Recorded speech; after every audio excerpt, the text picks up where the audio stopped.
Right, over the ditch, back for another week.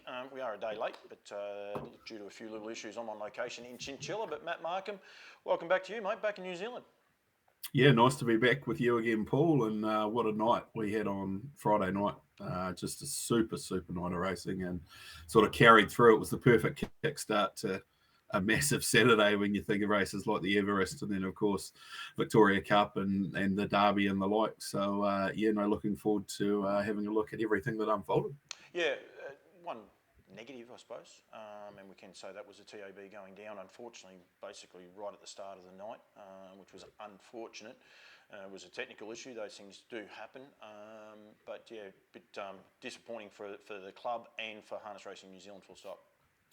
Yeah, it was. Look, I have managed to hear this morning that Addington still turned over 700 plus thousand, which is mind-boggling to me, given how long the outage was. I think I managed to get back online just before the last race. Yep. And place a couple of bets, so that unless there was a whole heap of people sitting at home and they somehow turned over 500,000 on the last of the night, there must have been a lot of early players, but it probably just goes to show that with a fully functional website, because I mean, it wasn't just online, they were having trouble in retail stores and a little bit on course as well. That meeting could have topped $2 million in turnover, and given the quality of the racing that we saw, it probably deserved to, hit that $2 million mark. Yeah, and I think that's one of the, I suppose, the more relevant things is that it is everywhere, and it's exactly what I seem to be experiencing here in Chinchilla right at the minute, is that it's odd. But there's a lot of outages. Technology seems to be getting better and better and worse at the same time. Yeah, it does. I think it won't happen again, touch wood. Obviously, with Entain coming on board, it is their plan in the new year to roll out a completely new digital platform. They were online this week talking about all the third-party providers that currently make the TAB website here in New Zealand work as it does. And it was through them that there was such a delay in being able to get it up and running again. But with Entain's new platform, which I believe is in early January, those sort of problems should be negated in the future. That's not going to say that there won't be issues, because as you've experienced this week, Paul, and I experience here all the time, internet connectivity and the like are pretty fragile things, and it doesn't take much for them to tip up and fall over. No, well, here everything says you're on 5G, but you can't stream, you can't send a photo. Doesn't matter what you do here in Queensland. So I mean, it does happen. They're getting to this one because you and I can do this show. The other news, I suppose, big news for harness racing in New Zealand was the passing of Ian Dobson, 90 years of age. He left a major legacy, if you like, in harness racing, especially with Christian Cullen. But then you also think of horses like Mainland Banner and the likes. He's made his mark in harness racing. He has, and Dobby's legacy will live on for such a long time. It's immediate. We've got Don't Stop Dreaming, Akuta, Muscle Mountain at the moment that he has shares in, and there's potential for them to all win Group 1s within the next 6 weeks. So I think that's going to carry on a long way, but he's left an indelible mark on harness racing. Started even before Christian Cullen with a horse called Spirit of Zeus, who ended up being a really, really nice horse.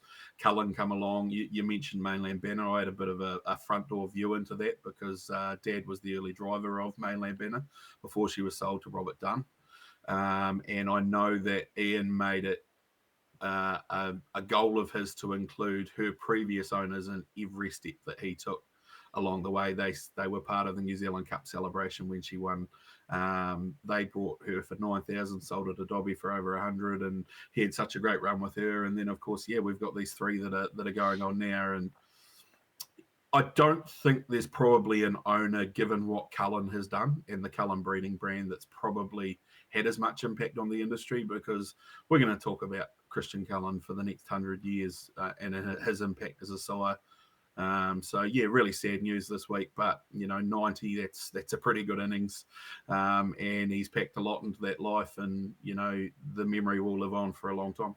Watched 2 of his horses win the night before, almost 3. So he would have he'd be sleeping very happily anyway, knowing that. I was fortunate enough years ago. I was a horse dentist in another world, and I was at Scotty Dyer's when Cullen come to Victoria, and he was just something special. He really was. I didn't have a lot to do with Ian Dobson, didn't know him at all, but yeah, to be able to see a horse like Christian Cullen, still one of the great memories of watching him. There's a great photo of him scooting around Scott Dyer's track, and at the time, I think it was about 5 metres wide, had a drop of about 15 metres down one side of it.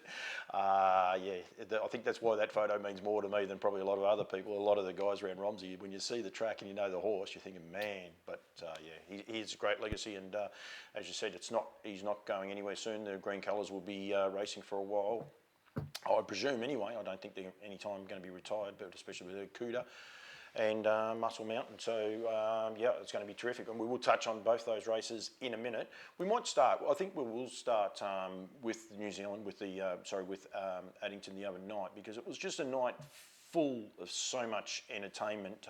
We will, just for people that won on the other couple of days, we definitely will be touching on all of those. But I've only got videos of Addington, and I think we'll give this the time that it does deserve.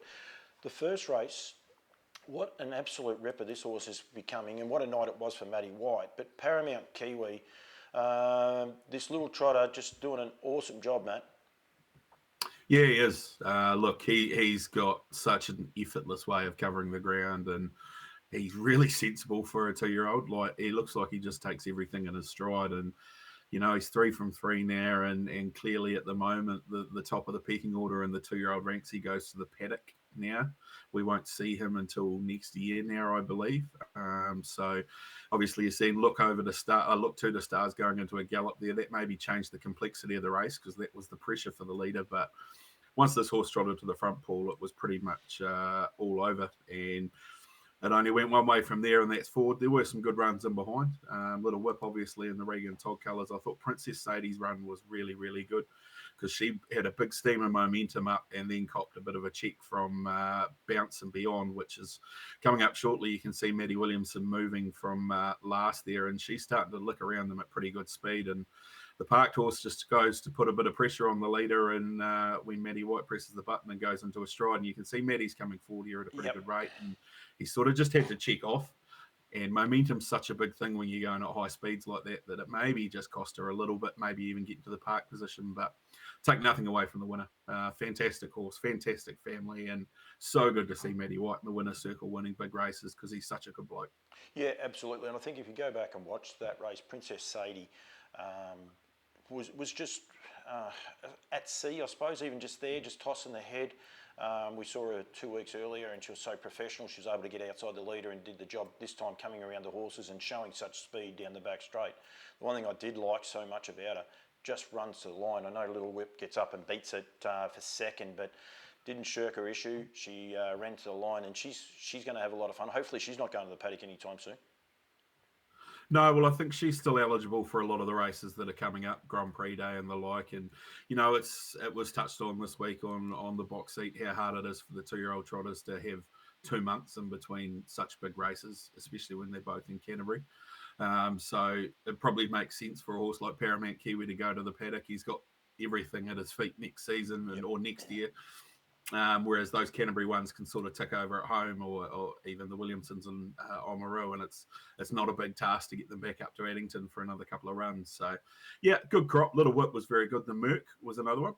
Caleb Bublitz does the training of that one. He works for the Williamson family down there and does a good job. And, it looks a nice horse in the making as well. So, interesting crop, but clearly the top horse at the moment is Paramount Kiwi. Yeah, absolutely, and it's interesting too, because even here in Australia, the fillies again this year seem to be better, and it's different dynamic the way things go. I know the winner is a gelding, but the rest of them are sort of fillies chasing, and it's exciting the way the breed's changing. It's doing the same thing in the thoroughbreds. It's the same sort of results over there as well. So, I think we might stick on with Matty White, if you like, and Coastal Babe. And this was the second, I'm going to say it was the third of the NZB harness. No, this wasn't a Harness Millions race, was it? I'm going to get myself... Yes, it was. Yes, it was, yeah, the NZB Harness Millions. And Matty White, of course, gets a double. But this filly, she's the real deal, isn't she? She is. And probably really stamped that authority, because We'd obviously seen her win at Cambridge and Auckland, and she'd done it quite nice. But it's a different kettle of fish to travel down to Canterbury, and you've got the might of Mark and Nathan's team there. A lot of the Scott and Barry runners, the Stonewall team, the Duns, etc.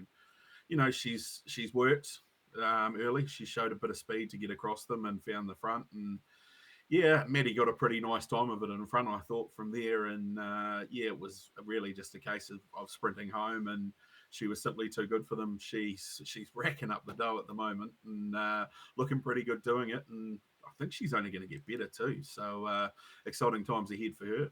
Yeah, she did plenty of work there, didn't she, out of the gate? I think that's the one thing. I know you look at the sectionals and you could say, well, she got away with it easy, but she drew 2 from the outside, worked strong all the way through. And I think Matty knew he had to be positive because, like you said, there were so many nice horses underneath that if he didn't go forward and be positive early, he might not have found the top, and that might have been the difference. Although I don't know, this filly just seems something very special about this filly, the way she finds the line, and she just seems to enjoy racing too when you watch her.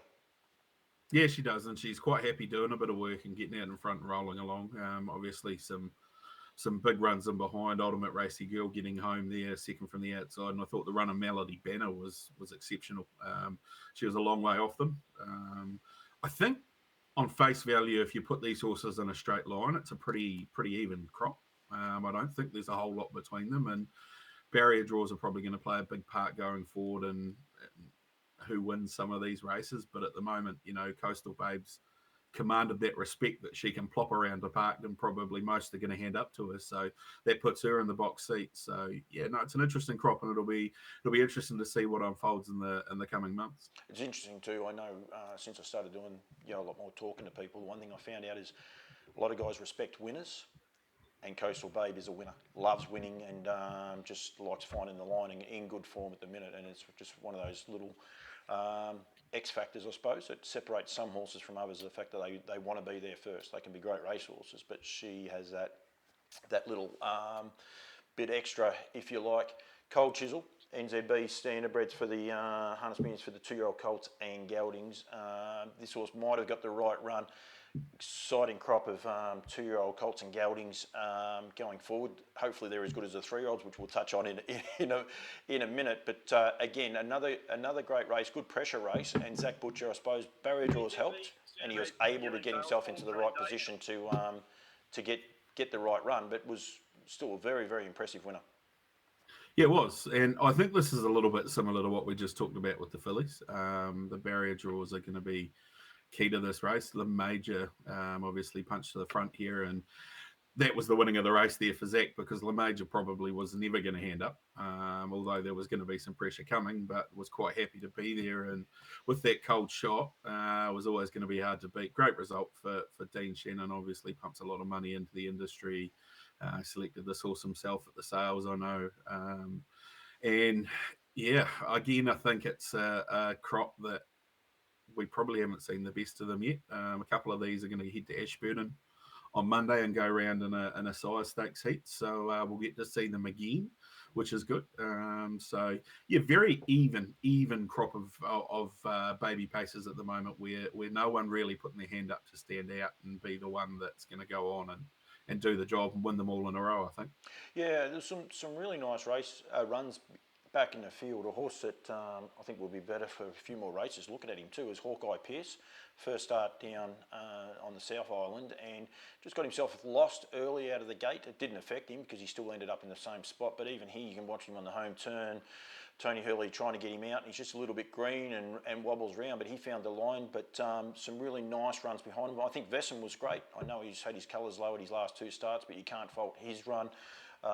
Chase a Dream down the outside, and also the runner Lee Major leading, copying all that pressure.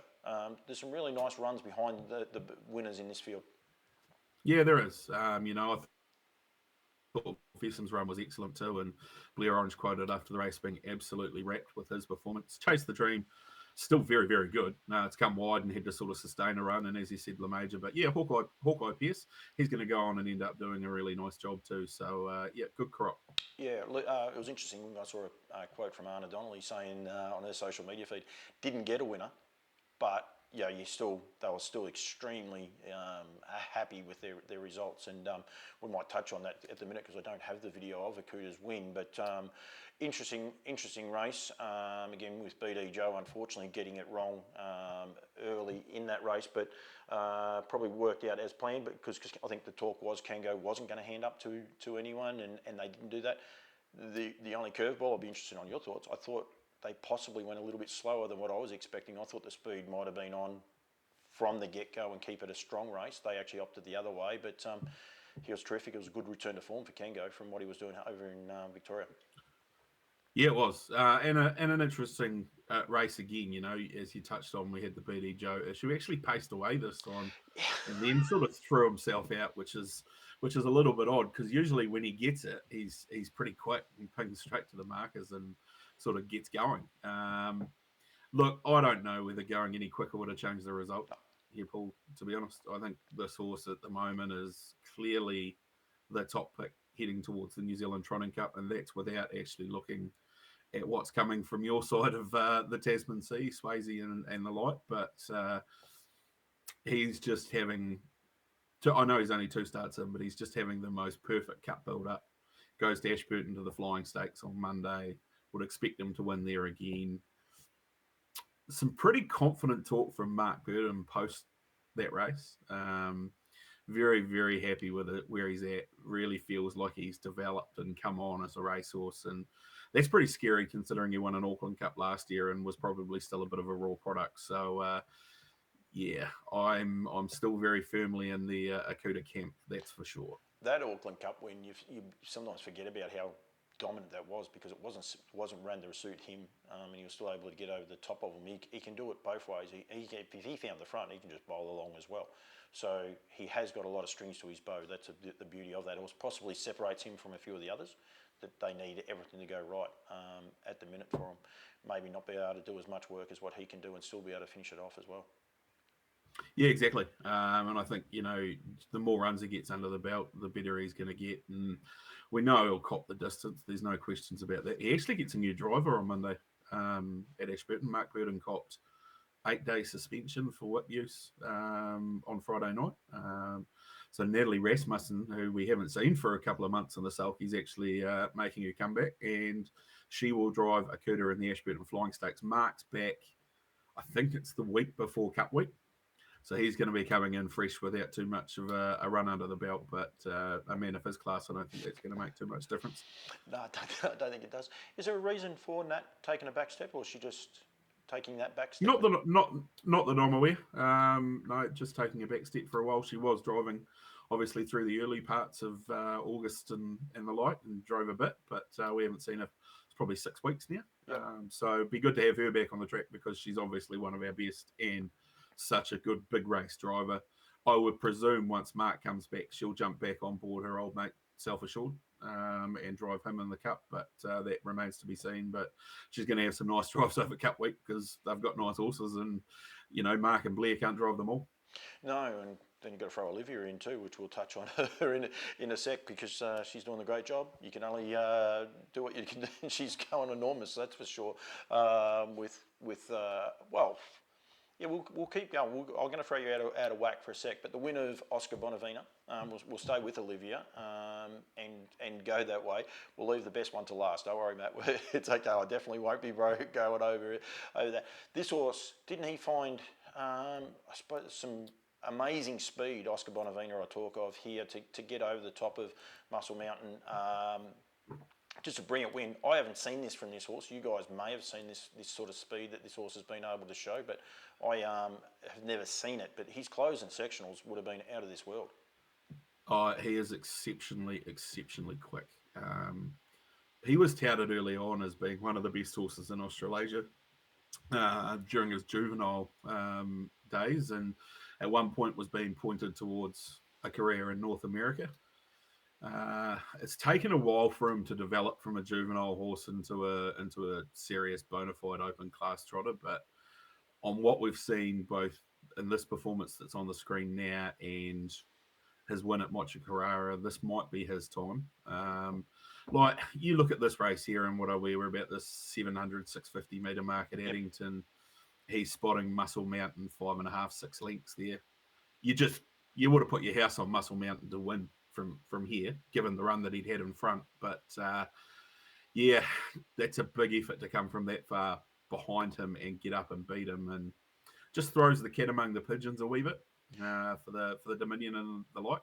Obviously, you see Bolt for Brilliance launching into it here 3 wide, and I tell you what, I think he was going to go close too to running past Muscle Mountain because he was fair charging here. Like you can literally see him straighten up, and he really looks to let down, and then he just blows himself out of stride and goes into a gallop. But big effort, and Olivia hasn't really asked the horse. He's just stretched out on his own and got there. She sort of urged him the last 100 meters, but very fast, and just adds another capacity to this trotting ranks that we've got at the moment, and makes it exciting going forward because it's not a fait accompli now. Muscle Mountain can be beaten. Yeah, and two things. Oscar's manners seem a lot better. The other part, Olivia, she's driven 53, 54 winners, I reckon. Off the top of my head, she drove her 50th the other day. The confidence she had in that horse, when you mentioned there at the 700 metre mark, she wasn't trying to get Bolt going. She was quite happy just let the race unfold. Like you said, it was a slowly run race. She's still 4 and 5 lengths off probably the best trotter, touted as anyway, the best trotter in New Zealand. And just has a confidence in the horse. And then they trot home in 27.3 that last 400. As I said, I'd love to see his sectionals because he's made up 4 or 5 lengths in that speed and running the inside rein up his backside. I mean, it was scary to see. So, I don't think he could go any faster driving him out with the whip either. But, just impressive turn of foot that blew me away, really. Yeah, the Olivia thing's interesting, and obviously from a punting perspective, you sit there and you look at it and you think, okay, why are they putting a junior driver on a horse like Oscar Bonavina this close to Cup Week? Well, it's not like she doesn't know the horse. They're not just throwing her in the cart and saying, here you go, drive this one. She's probably doing all the work with it at home. She probably, drives it in fast work every second day, jogs it every the other day. She's driven it before. She clearly gets on with the horse very well. And probably most importantly, the horse gets on with her very well because you're right, he hasn't been the easiest horse to drive over the last couple of seasons. And they've got themselves into this rhythm. And I love to talk about trotters and form and the confidence that comes with a trotter in form. Probably a little bit different to a pacer. You get a Yep. trotter that's feeling big and bold and doing everything right and really feeling encouraged with, nice patient hands behind them, then they're more likely to do a good job for you. And that's what Oscar's doing at the moment. Him and Muscle Mountain both go to Ashburton on Monday for the Trotters Flying Sprint. It is now. It used to be the Flying Mile. Yep. We're now over 1,700 metres. But yeah, it'll be interesting to see because if he turns around and beats Muscle Mountain again, we may just see some favouritism changes coming towards races like the Dominion and the New Zealand Trotting Free for All. You go back 2 drives, Ben Hope, very quiet on Muscle Mountain, and he was able to get over the top of them. Could be interesting if they decide to take a different tact in the way they drive him and see these 2 horses flying down the outside. I mean, it's exhilarating.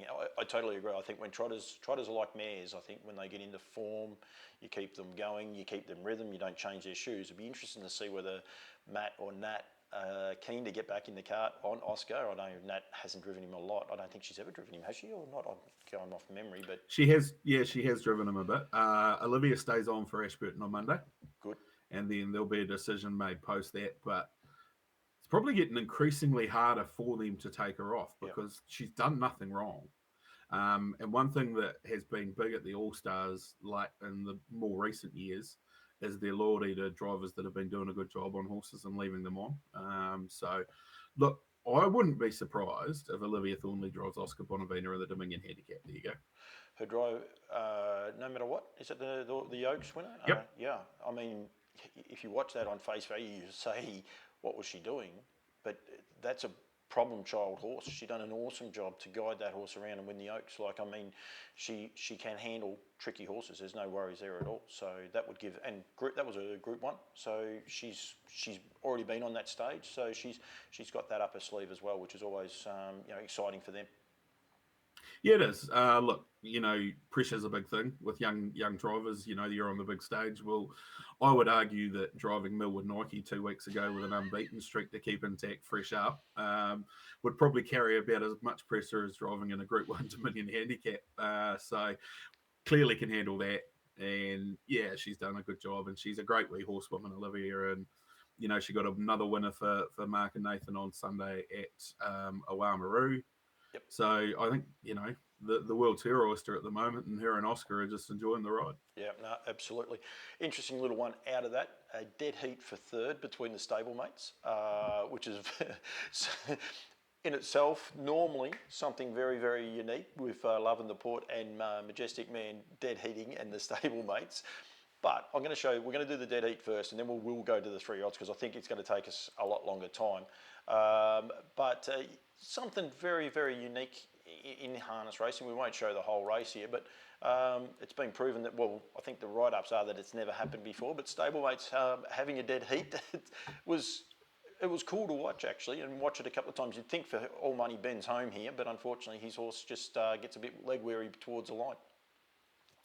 Yeah, I mean, a bit like Muscle Mountain earlier on, you would have put the house on Celtic Spirit to win. Even here, Yep. It's still 4 lengths clear, Probably the conditions just blowing out at the 100-metre mark. And even still, I thought Herbie was going to get them late, but Jack Tar, who was flat to the boards at the 500-metre mark, could not keep up with its stablemate, has ground its way to a shared victory. And you're right, I can't ever think of it happening before. I've asked a lot of people. If it has happened before, it would be most likely to be an All-Stars, a Barry Purdon, a Davey and Kath Butt back in the day when they were lining up horses everywhere and had multiple runners. But big effort, we don't see it very often. It's a little unique thing. And then for those other two stablemates to go out and run a dead heat for third in the trot later on, bizarre night, just added to a rather bizarre and magical night at Addington on Friday night. You can imagine the judges when they're doing the trotters, they're going, we can't do this again, but we're going to. I mean, I think they would be looking at the noses of the individual horses. They wouldn't be worrying too much about the colours, but when they sit back and look at it later on, they'd be scratching their head. They'd be thinking, this is different.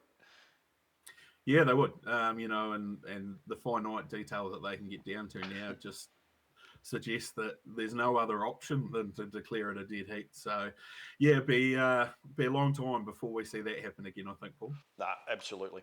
Rightio, I'm going to play this race out in its entirety, matey, so you do not have to worry about time. You can talk about each of the runners because there's some huge runners in this race.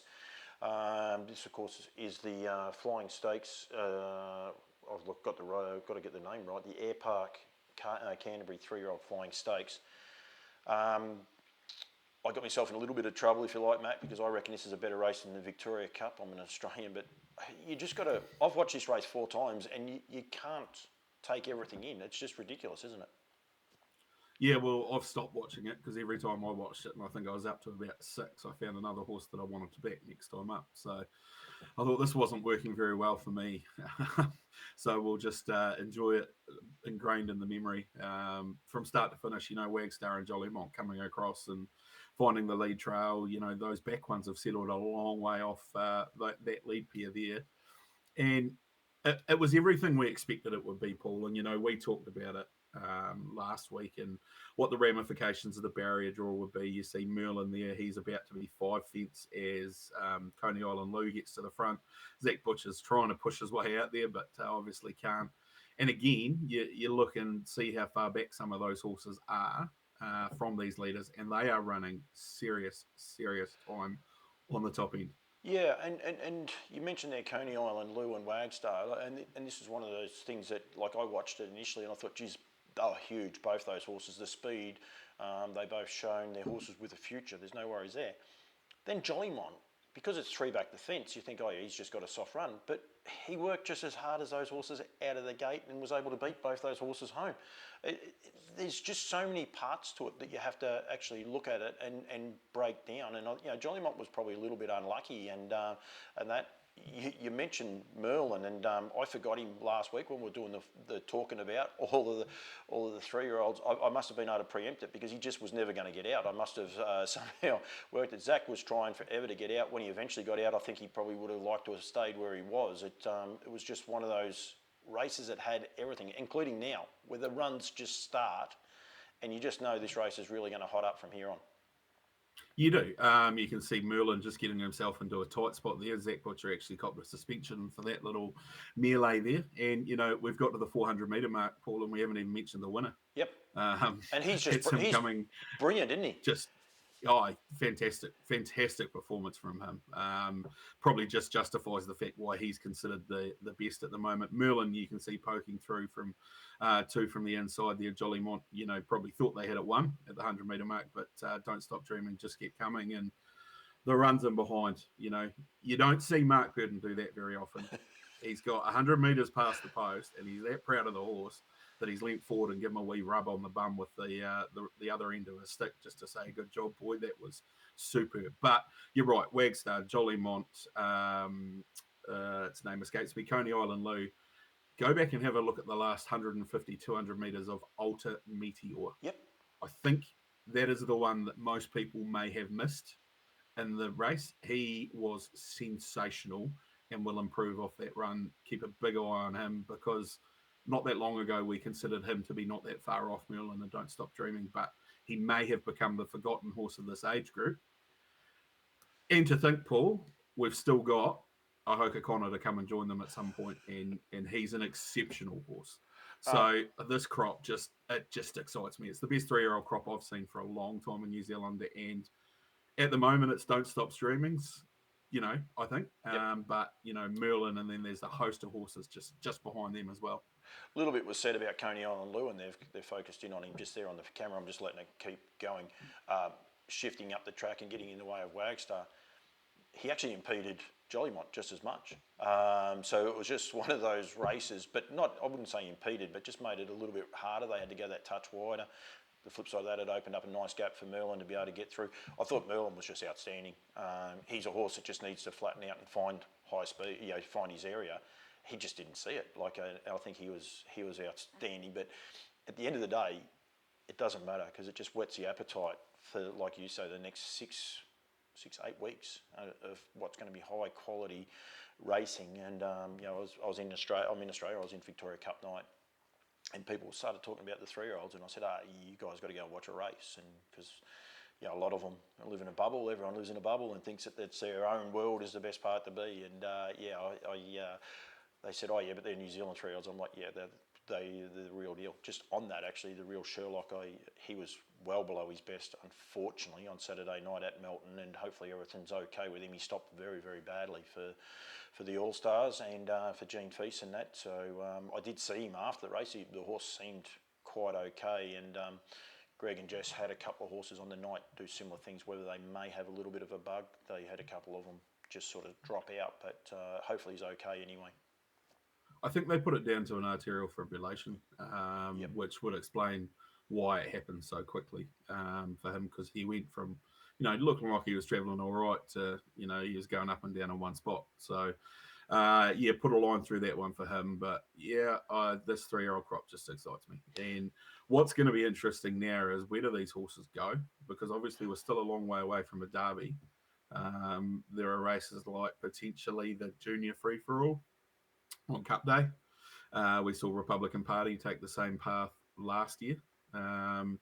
So, you could see a Merlin in a race like that. You could see an Alta Meteor. You could see an Ahoka Connor. It's going to be just really interesting to see where these horses end up being placed over the coming 4 to 5 weeks as we build into that New Zealand Derby. A couple of Johnny Dunn's horses and a couple of the others interfered with didn't, I suppose, get the best runs in transit. They might drop back to a lesser class race, if you like. Like, it might be, a bonus for some of these clubs. They might have a nice prize money race coming up, and they get the bonus of these horses, just trying to get them back into winning form, if you like, and try and get them getting across the line first. Yeah, you can make cases for all of them. Charlie Brown, Triple G, who's to like. Charlie Brown's only finished 3 lengths off the winner. Yep. He's gone super. I think he drops back into a lower grade race this week. You'd expect him to be pretty dominant. Captain Tom wasn't that far off them either, the Southlander. So it's exciting, and as we said last week, this is going to be one of the races that you're going to have to watch, because there's going to be winner after winner after winner after winner come out of it when they drop into races outside of the big ones in their age group. We talk about the trotters. We'll stay with just Australia just for a second. But Queen Alida, I hope you got to see her reliably informed that with the trot slot, and Emily Morgan's hoping they change the name of that race because it is going to get a little bit different. That is her main aim, or one of her main aims. I mean, Great Southern Star, I think the Inter Dominion, but the trot slot is definitely on the radar for that filly. She gets the advantage of the barrier draws over a lot, being a mare. So yeah, it's going to make it a very interesting race. But man, she's good. She's so good. Like the other night, she was awesome. Yeah, and she does. She just lines up and she wins, and she does it, almost effortlessly. Yeah. She adds a real aspect to this trot slot race that we're going to have next year. And as you say, I mean, there's every chance she's going to draw barrier one. Yeah. Hard to see potentially a 3-year-old looking to line up in it, given what we've got at the moment. So perfect for her. And she's owned by Tony Barron over here in New Zealand, so you can understand why he'd want to come over, especially if he's going to get that advantage. Would be interesting if you got Bolt for Brilliance, or say she draws one, but a Bolt for Brilliance draws two, and Muscle Mountain draws three, because it's a bit of early speed there. That could be fun out of the gate. So yeah, looking forward to that. There's a horse, I'll throw it out to anyone that does get a share. Stocker there. There's also a called RC Phoenix who ran second. He's a serious horse. He's been chasing horses like London to a brick. He's a good horse himself. But yeah, he could add that little bit of X factor, because one thing he can do, he's a big boy, but Cambridge won't be an issue for him. He'll scoot around there. There's no worries there at all. He's got a beautiful gait. So, and I know Connections are keen to pursue that if it does come up about. They're more than happy to travel with him. So Chris Finozio knows his way. He's been over to America and the likes as well. So he's a good man with the trotter, and just could be very, very exciting, that's for sure.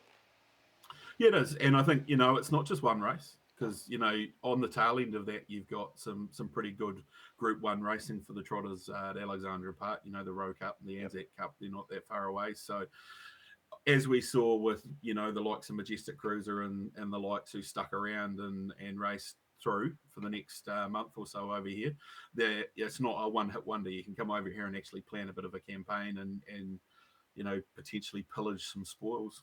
It leads itself for mine, for a stable, Greg and Jess, someone else, I'm not sure, to potentially have, take 2 or 3 horses across there, trotters and pacers, and they might even have a nice 3-year-old early on in the season, maybe a 3-year-old trotter to take across there because of the derbies at the end of it as well. So yeah, it's building is a real good carnival, and it's really exciting. As I said, New Zealand harness racing for mine is well and truly on the up.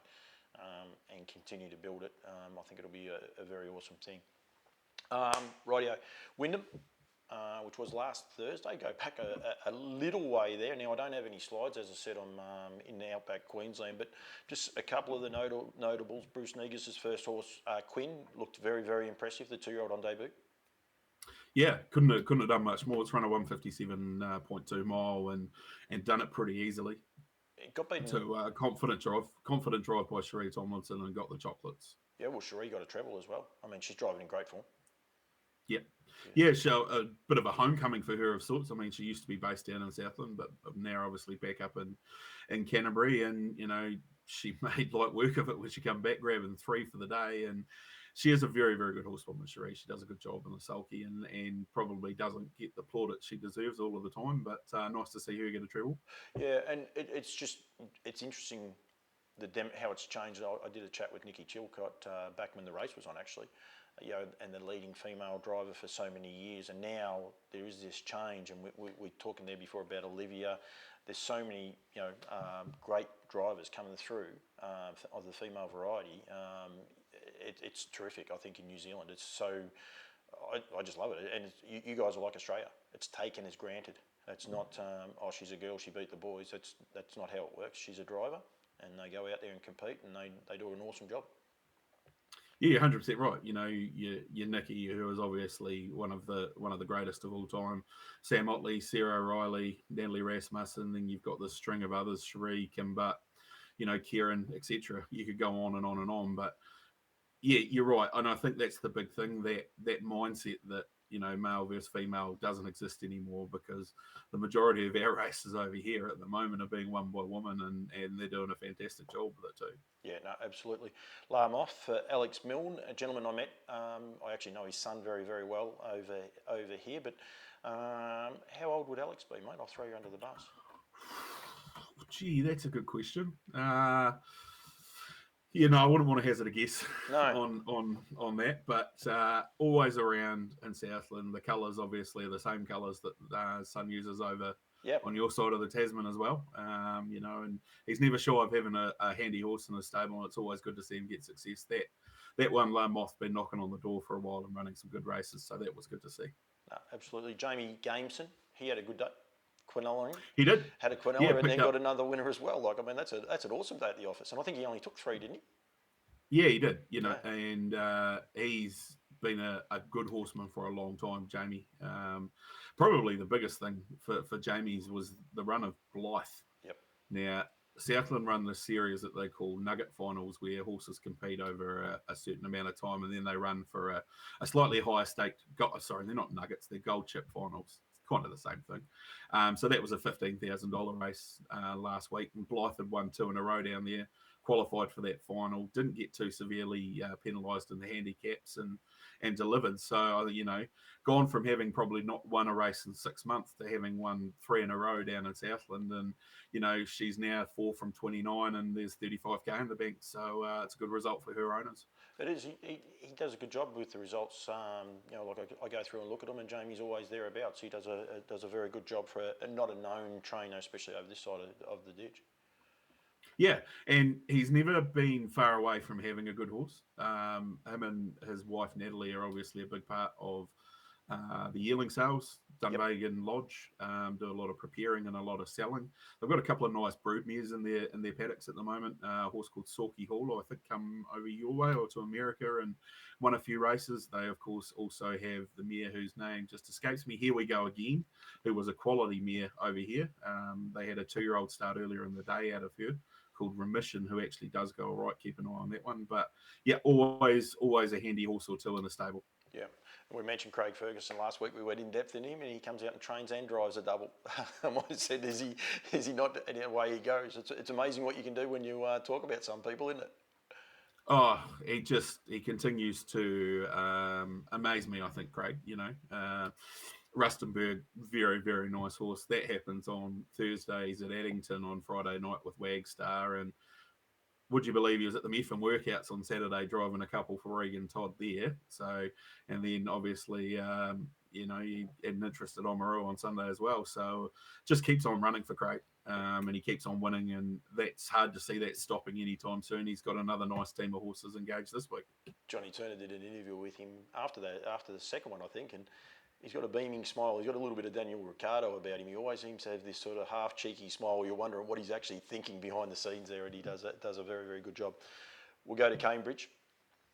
Warren Rich, I got a little bit caught out. I looked him up on the stats, and I'm thinking, geez, he hasn't had a drive for 5 or 6 years, but he goes back to an amateur status. Seems to do a nice job. How does the amateurs work over there, Matt? Like in as far as like he won the first race, so that's where it got me a little bit intrigued. When I looked up, I thought, I don't know this guy, and I looked it up, and they don't have any drives. But when you look into his amateur status, of course, he's been driving for a while. So how does it actually work? So the amateur ranks are separate from your normal race day driving licenses. So you've obviously got your junior, your graduation, and your open horseman licenses to drive. The amateurs is a separate entity effectively to that, and Harness Racing New Zealand and the clubs engage in holding amateur driver races. I think there's 1 or 2 every month. So they're a nice fit for people that perhaps have come to the end of their driving career, or are trainers and don't want to be out there driving in the heat of battle, but still like the thrill of getting out there and driving on race day. Who have we got at the moment? Guys like Michael House is an amateur driver over here, Alan Edge. Obviously, the Whigs have completely revolutionised the junior driving scene over here. But there seems to be a natural progression for some people that they'll slip away from their normal licence and slip into an amateur one where they get to have a couple of drives every month and have a bit of a bet around. And generally it's for, the 35 to 40 rated horses, so the lower end of the scale, but they've got a place because there's a lot of horses that are only still in work because they go towards those sort of races. Yep, no, absolutely. Michael House has driven into Dominion. I think he ran second in one, but we'll go there. Nikki Chilcott, we mentioned her just before, got a double. Doing a good job, Nikki. She doesn't train a lot of horses, generally a lot of trotters. She got a double. I think she had a third as well in one of the races that she won. She almost did the same as Jamie. Yeah, she does a very good job, Nikki. I love backing Nikki's horses, especially at Cambridge. The trotter that won on Thursday night, KD Royalty, is a very, very nice horse. Still very much a raw package, but got a lot of ability. Her other winner, I Do Lou, was a first starter that I would have to admit I missed. Went back and had a look at its trials and workouts again. Maybe give myself a little bit of kick up the backside for missing that one because it was a very impressive winner. Yeah. And Katie's Princess was the other one. I think it runs second later on in the night to horse's name that I can't think of at the moment, but that's all right. Yeah, always a chance at Cambridge or Auckland or anywhere she goes, Nikki. Very, very astute and talented horsewoman. Ran second, either Faith in Manchester or Manchester Moment, one of those two, because that was something very, very unusual the other night because Manchester Lass was a dam of both those. They actually won on the same night. You had a few little oddities, if you like, in New Zealand over the last week, mate. You've had some great stories, and then you've got all these little quirky ones that are popping up. Yeah, Faith in Manchester was one I was very keen on Thursday night, so I was happy to see it get over the line. And yeah, it's always been a nice breed, that Manchester breed, and there's a few more of them floating around, and always good to see a broodmare grab a couple of wins on a night. It does happen from time to time, but doesn't happen often. So yeah, good to see. Faith in Manchester will keep doing a good job, I think. You Little Beauty was the horse that beat Katie's Princess later on in the night, the Ross Painter train runner. And I've just written there, strong win. It was a very impressive winner.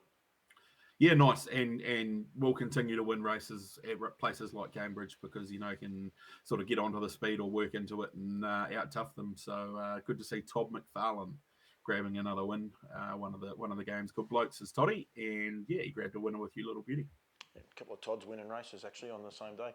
Oamaru on Sunday, I'll be brutally honest, I haven't had a lot of chance because I have been driving along. I did see Devon Van Til won a race. She's now working for the All Stars, I see. Yeah, she's been there probably 6 months now, and again we talked about it before. They're giving these junior drivers an opportunity. She jumped on board this one and got the job done. They won later in the day, with a horse called Mon Lonkum, who Olivia drove. They were both about $1.20, Yep. So they're expected to win. It was a good day out for the girls. Kim Butt was on board Leicester to win the Oamaru Cup for one of the great characters of harness racing in New Zealand, and I need to introduce you to him when you're over here next time to do a story. His name's Warren Stapleton. Trained a trotter 25 plus years ago called Cedar Fella, who was a very, very good horse. Warren is a trainer who generally gets other people's cast-offs that have got leg injuries, the like. This horse, Leicester, is actually a half-brother to Alta Meteor. Was sent south by Paulette Screen from up in the North Island. I think he's had 8 starts, won 4 races, and run second twice. And if you get a chance to go back and look at it, the horse has no chance at the 400-metre mark. He's in a 6-horse race, and he's held up. But Kim Butt's held her nerve, waited for the gap, and he spotted some pretty nice horses, probably 6 lengths at the top of the straight, and run past them with ease. So always love seeing Warren Stapleton win races. I could tell stories for hours that he's relayed to me from his time in the industry. Absolute character, and his son Dino, legend as well. Very, very funny guys. Nigel Armstrong did an interview on Harness Racing Unhinged with Dean after the race, and yeah, you'll be sore from laughing because Dino's just having a bit of a laugh the whole way through it. I love that. You're on. I'm going to catch up with him. While we're on getting to know people, Andrew Fawkes, he got a double, as well as Blair Orange, and we might touch on Blair in a sec, but Lawrence Hanrahan. Lawrence is the gentleman that drives the horse ambulance, is that right? That is correct, yep. Yeah. Lawrence, a very, very good strike rate trainer from here in Mid-Canterbury. He's on the Methven Trotting Club and does a lot of work in the industry, obviously, with the horse ambulance, but he is an exceptional horseman, and, Aussies will remember him for New Age Man, who was an exceptional horse, and he's never shy of having a good one in the stable, Lawrence, and he's got another really good one in Tanzania, who we obviously saw go back to back in the last on Sunday. So yeah, always can back Lawrence's horses with a bit of confidence. He's great for me too. Quite often just gives me a bit of time, points me in a direction, says, oh, there'll be a nice interview and things like that, people I don't know. And that's where I like him. And I think if you're someone in the industry, I can honestly say he takes an interest in just about every person. I think he's right across it. He knows most of the runners and that. So, yeah, he's invaluable for me when I do come across there because he does point me in that right direction, which you have done as well. Was there anything else out of the Sunday meeting that you wanted to highlight at all? No, the Andrew Fawkes double was good to see. Andy's a really hard-working, man who does a good job with a small team. Of course, he was part of the first ever Harness Jewels win with GTH Avros, Andrew was. So, yeah, there's a bit of a throwback for you. But he's got a nice horse and when he's back because that horse was beat and come back from about 3/4 of a length down at the 50-metre mark to win it. So, yeah, it'll win a few more races, that one. So, yeah, no, that was good to see. We saw it with Chris Elford, and this will probably be, some people will probably laugh at this as a comment, but I think when Chris went to the World Drivers' Championship, he went to another level. Blair has always been, your pin-up driver for as long as I can remember, but he seems to have adopted a little bit of that European, not punishing them to the line, but horses just really seem to be running and that picking them up. The trip away has definitely not done Blair Orange any harm. No, it hasn't. But that's classic Blair. I like to tell people that, sort of says, oh, well, he always gets the best horses to drive and whatnot. And I liken it to a Sky Sport over here have a thing that they call player cam and All Blacks test matches where you can switch onto a channel and the camera is just focused on one player for the whole game. You can follow them around. I go driver cam, go and watch Blair Orange from start to finish in every drive that he has on any given meeting. And the man gives every horse the best possible chance to finish in as high a possible spot as he can. Doesn't matter whether they're 30-1 or $1.10. He drives them all the same on their merits, gives them the best possible chance. And you're right, he can lift a horse like, the good jockeys. James McDonald, over here we've got Opie Boston who can do it. Dexter could do it as well. They get that little bit extra out of horses over that last 100 metres, and quite often it relates to success. No, it does, and it's an interesting thing because you say, oh, they're always on the best horses, but Blair, Greg Sugar's over here, they could be on a horse that should start 20-1 if Paul Campbell's driving it, but you put those guys on, it's 10-1.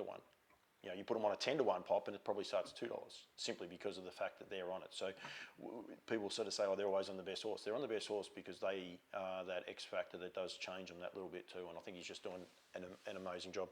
Rightio, preview time. I've got it here somewhere. There it is there. For Monday, firstly, for the rest of the week, is there anything you wanted to highlight there for the rest of the week coming up? There is a very good 2-year-old trot at Addington on Friday night. That's the Lone Star Sire Stakes Series prelude for the 2-year-olds. I want to put a circle around a horse. Race number 7, number 4, A Fine Patrick. Now, it hails from the Craig and Amy Edmonds stable. Of course, had 5 Wise Men. Craig's obviously a big part of the Robert Dunn stable out there. This one's out of a former Group 1 contending mare in Harriet of Mott. What race were you on? Sorry, form. Was it race 5? Race 7. Oh, race 7. Sorry, I went the wrong one. That's okay. Yep. I'll get there. Yep. A Fine Patrick, number 4. Very, very exciting horse. Still has a bit to learn. Not a lot in terms of size, but some real speed there. Harriet of Mott was an exceptional trotting mare herself. It's been just a good family. Tracks back through to the likes of Harriet Hughes and plenty of other good winners. 5 Wise Men's a part of the family as well. So keep an eye on that trotter because I think it's going to go a very long way. In that same race, Paul Nairn's got one called Head Him Up. Now, winner first up, galloped, took no part pretty much second time. He went to the trials at Rangiora last week and absolutely blitzed them. Found the front, run them along, won by about 12 lengths and did it in a bit of a jog. Yep. Now, whether he'll trot from 1, I'm not sure, but he's got a serious motor. So that's going to be a really intriguing race on Friday night. I'm looking forward to watching that one. You're tipping strong there because Little Whip was awesome the other night. I thought it found the line terrific and looked to the stars, another horse from the Purdons. Why is it not out of the draw? In Australia, it would have been out of the draw for what it did the other night. I think it was warned. So it gets one more opportunity, and if it does it again, then it will be out to the unruly. But they tend to give them a little bit of leniency, particularly the 2-year-old trotters, because you can go backwards even further by throwing a horse out on the unruly straight away. So if it does it again, I would say it'll shift to the unruly next week. Australian rule, they're out. there's no love. So any of the Kiwis thinking they're a bit harsh over where you are, trust me, you'd be straight out the draw. And sometimes a horse like that, if it does it 2 or 3 times, they'll put them out for 3 or 4. They'll make them. Correct. Yeah, so it's very, very tricky. Righto, let's go to Monday. Bear with me as I get back to that. But this is just a cracking field at Ashburton. I'm just trying to get to the first races at 11:57. So, well, I've got to work that back out a little bit different, but that's 9:57, so just before 10 o'clock for the Australians, and also for me up here it's 8:57, so it's a real early start. I've got so many timelines going through in my mind. Huge race meeting. We're going to highlight the races in the orange, basically, but there's some good horses going around that are not in any of the feature races. It's just an amazing meeting, isn't it? Yeah, it is. You're right. There is a fantastic card, and I think from about races, there's a 3-year-old fillies heat, so Millwood Nike's going around, and that's a race not in the orange. The race before that, you've got a 2-year-old Colts and Geldings, where you've got Cold Chisel, Vesam, Quinn, We Walk by Faith, etc., etc. So there's about a 3-hour block there where you really just want to be glued to your television, because I keep rolling forward. Race 4 is a 2-year-old fillies size stakes heat, so that's a very good field as well. You've got Madrid, the unbeaten Flying Alley, Melody Banner, Rakaloo, etc. So just to focus on the orange ones is hard, but I mean Millwood Nike, well, that should be the biggest draw card of the day, and she's going around for $25,000, which is just a run of the mill race for the rest of the day. So the first feature is the Hambletonian Classic for the 3-year-old trotters. Can I just slow you back 1 second? I've come on to that race here, but I just wanted to make sure that people are aware of those races. So the Dunstan Horse Feed at 1:32, that is the 2-year-old fillies, and you have the 2-year-old Colts and Geldings. A horse like Renegade never even got a mention, and I'm not picking on you for not mentioning it, but that's the depth of that race. And then here, race 6 at 2:42 New Zealand time for the 3-year-old fillies, and the unbeaten Millwood Nike goes around. Olivia is still on it there. Do I take it that she will be still driving, or is there going to be a driving change? I haven't heard around Millwood Nike. Look, I wouldn't be surprised if they left her on, but similarly, I wouldn't be surprised if Natalie jumped on the bike. Yep. She's going to have to be very, very good to win that race. Yep. I'll say this now. Artie by the Seaside drawn 1 is probably the worst thing that could have happened for her, because that horse is low flying for Stonewall Stud at the moment, and she's got enough gate speed that she can probably hold out, but you've got an early mover in Sweet Coco there, yep, who we know likes to get on the top end. Millwood Nike's drawn 9 over 1,700 metres. There's about a 250 metre run to the first bend there at Addington. I can see them going back with her and trying to move down the back straight. They will be low flying in front, so she's going to have to be every bit as good as what we think she is on Monday. And Sweet Diamond was just forget the 0, because unfortunately Johnny Cox got knocked over, hence the reason for the 0. But the run, she still had plenty to offer. She was going to finish, I don't know if she could have won, but she definitely had plenty still to offer. Right, race 7. The Newmans Tyres Hambletonian Classic. 3-year-old trotters, Group 3. Now, you and I mentioned last week about the fillies and how good they are, but I'll tell you what, when you put some boys in with them, isn't this a cracking race? Oh, it is. We were going to talk about Gold Bullion's win at Addington on Friday night, and he's going around in this race. Yeah. I was big on him last Friday night. I know I told you that I thought he would win, and he delivered. Look, I think he'll win again. I think he is the benchmark for 3-year-old trotters in the country. Walking on Sunshine, obviously, a very good filly. You've got Sunny Sister, who is also a very good filly. You've got Group 1 winner in Confessional from Grand Prix Day last year back. Exciting race, this one. Unfortunately, I'm only going to probably have eyes for one runner in the race pool. And as you will see, it's number 10 in the book, co-trained by my sister Stacey and her husband David, a horse called Bet and Win. So going to be a good race, but I think they'll struggle to beat Gold Bullion. Yeah, he's a super horse. Just on Bob Butt too, 300 wins as a driver the other day, so he's doing an awesome job over there. He doesn't drive a lot, so that's a huge a huge figure for him. And it is one of those things, you look at it and you take the fillies, what we said about the Southern Oaks there the other day, and Walking on Sunshine, beat Crackling. I'm trying to think of the other horse that was in that race. I know Isolate did gallop out. Aurora Kenny was the other horse. Yeah. And you say, geez, they're tough. But then, as I said, you put the boys in against them. But the fillies aren't out of it, because Walking on Sunshine did run second in the Northern Derby. So, yeah, she's very, very capable filly. Definite highlight for the day, and highlight for future races as well. Absolutely. I think there'll be a lot of form to carry forward out of that as we build towards races like the Trotting Derby and the like. So you definitely put the record button onto that one. The 3-year-old Colts and Geldings. This is a Garrard size stakes classic, sophomore classic, sorry, for the 3-year-old Colts and Geldings. A few of them are missing, but the depth in 3-year-old Colts and Geldings in New Zealand at the minute is just outstanding. What a race you've got here.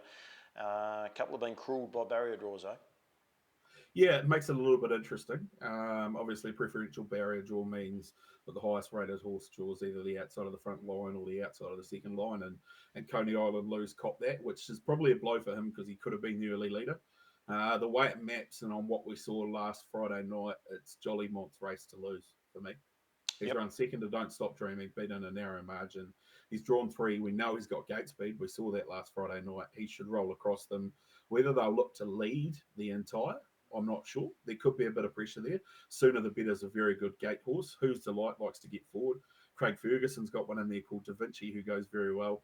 Then the second row swoopers, maybe Captain Tom and Coney Island Lou. So that's going to be another cracking race. Da Vinci's got a good record. I see he's returning. I thought, Jesus, ambitious start, but he's got a very, very good record, hasn't he? He has, and he took on some pretty nice horses in that last campaign. You know, he was running around behind Ahoka Connor and co. I think his last start might have been in the Southern Supremacy when he finished 7th. And he did a lot of work in that and was probably entitled to tire, but he was 3rd behind Wagstar the start before that. So he's got a bit of form about him, but he'll have to be right on the top of his game if he's going to beat some of these ones that are race fit and hardened. Yeah, absolutely right. Race 9, the NZB Air Freight Ashburton Flying Stakes. Free for all. Again, the depth in New Zealand, and I will touch on that with the New Zealand Cup coming up. Sometimes you look at a small field and you think, there's not a lot of them around. You've got 11 runners here.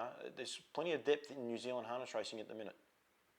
There is. Yeah, there is. And, maybe you take the top 5 or 6 paces in the country out, and then it's a pretty even bunch behind the rest of them. Interesting race this, as I said before. To me, it's Akuta's race to lose. You want to see some more improvement from Self Assured. He's been good in 2 runs back, but he's an 8-year-old, so he's going to take a little bit longer to come back. Kango was so good. You want to see him build on that. Pembroke Playboy is the horse I want to see a bit more form out of, because I think he's a very, very good horse, but he hasn't shown it this time in. Then you've got horses like Republican Party, who, of course, won the Canterbury Classic at his last start, and also the Methven Cup winner in American Me. So it's a good Ashburton Flying Stakes. I wouldn't say it's a vintage field like we have perhaps seen in years gone by, but it's still going to be a cracking race. Is there a second line? There'll be 10 across the front and Mighty Louie by himself off the back, I would imagine. Right, because I was thinking, because the other races, they generally put that there's a second across the line, but he's an unruled. I'm just checking that. Yeah, 10 across the front. So Republican Party draws the outside. So this is a good form race going forward. Does this race, will a lot of these horses then go to Kaikoura? I would imagine that there will be a fair few of them that will go. I don't think we'll see Akuta and Self Assured there. There is a free for all at Addington the week after Kaikoura that some of them will target. So I wouldn't expect to see those 2 there, but there is a bit of a race to get up the rankings to get into the New Zealand Cup. So you might see a lot of these other ones. Republican Party doesn't need to go there. He's guaranteed a spot. But horses like American Me, Pembroke Playboy, they need good performances to get themselves up into contention. So I wouldn't be surprised to see them heading there. No, Brent and Timmy White, they're having a good run too, aren't they, at the minute? They're going terrific. They are. Yeah, they are going super, and they've got a really nice team of horses around them. And, they've got, I commentated the Mount Hutt workouts at Methven on Saturday, and I think they had 10 horses in that haven't been to the races in the last 2 months. So there's a big wave coming for them over the end of spring and into early summer. Another non-orange race. I was going to say Irish there for for a minute. You got a horse like Artie's Express in this race. So the depth just amazing. It's like, yeah, I know I keep banging on about it, but that's another high quality race. The What the Hell Ashburton Trotters Sprint though is race number 11, and there will be a lot of people tuning into this because of not only going through to the Dominion Handicap, but also a few races in Australia right up until February. Muscle Mountain gets a good draw in 3. Oscar Bonavina draws wide in 7. Do they go forward again on Muscle Mountain and try and find the front and just keep rolling along, or how does this race pan out for you think? I think they will have to go forward from that draw. If he'd drawn out wider, they may have looked to do it differently, but he's got so much gate speed, Muscle Mountain, that he'll get to the front easy, and I can't see them launching Oscar Bonavina. I think they'll try and drive him for a speed. And the one thing that probably plays into Oscar's hand is the length of the Ashburton straight. It is a long, long straight. So he's not going to be, he might be 5-6 lengths off them at the top of the straight. But as we saw last Friday night, that's not going to be an issue. The problem's going to be that Muscle Mountain is going to get it all on his own, I think, on the top end. I can't see there being any pressure. A horse like Majestic Man may roll forward and look to have a look at him, but he's probably going to get a 62 half in there, probably going down the back at Ashburton, and with a bit of a tailwind at his back, he'll fly over the last 800 meters there, and yeah, hard to see him getting beaten. But if he does, then the bookies are going to be scrambling to adjust some markets. Um, the depth is amazing. The Smoking Bandar, another horse who returned, and he's a horse I have a lot of time for. Unfortunately, Queensland just did not work one bit for him, but it's good just to see him back. And I love the fact you got a great horse returning too, because I think they do add that little bit of extra pizzazz, if you like, to harness racing. But some great depth and a lot of trotters that probably people haven't been thinking about until you see them back there in a race. Yeah, you're right, and it is a good field outside of them. Resolve probably in the best position. Yep. Drawn 1 because she'll trail. You would imagine Muscle Mountain. You've got Out of My Way, who's out there having another go around. He'll switch back to the hobbles probably next week. And a very good trotting mare in Time Up the Hill, who has been hampered by a bad barrier draw. She's an exceptional trotting mare, and she'll love the 1700 if they go hard, and I'd expect her to be getting home over the top of them. Maybe not a winning chance, but a third or fourth at least. I know on the day too, there's an opportunity for people to win sulky rides. Double-seater sulky rides on the day, and I think also there's going to be drivers driving with yellow cap on for cancer awareness. Yeah, so something the Ashburton Club's done for a while is try to, give back to the community in some way. So they will select a horse in each race that'll wear a yellow cap, and if that horse wins, I think it's a donation or added to the overall donation, whereas they'll take gold coin donations for race books, etc., etc. So, yeah, Ashburton Trotting Club have done a good job because, they lost one of their big days in the Harness Jewels, and then they lost their Boxing Day date, which used to be a massive day here in Mid-Canterbury, but they formulated this race day and called it Magic Monday, and you only got to look through the fields and see the quality of horses that are going around, and, it's a perfect kickstart to what's a massive month, and we talked about it last week. Go from here to Kaikoura to Cup Week, and then on to Grand Prix Day. So looking forward to that meeting on Monday, and very pleased it's only a 20-minute drive for me down the road, and I can be back home on the couch not too late on Monday night. Is it a public holiday Monday?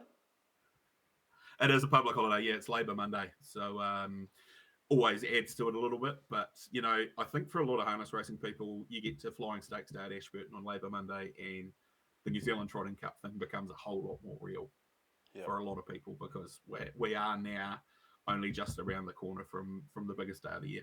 Yeah, which is really exciting.